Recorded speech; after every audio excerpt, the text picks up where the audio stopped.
कि पाकिस्तानियों, आपने याद रखना है कि आपने किसी सूरत जालिम के सामने सर नहीं झुकाना।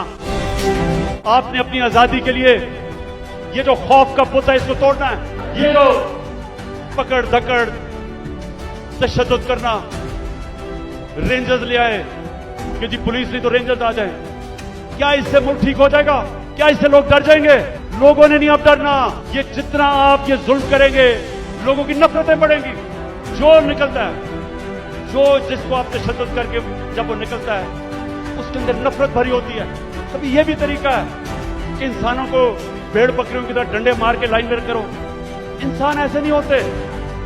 इंसान को समझाना पड़ता है। ये डंडे से कोई आज तक नहीं ठीक हुआ।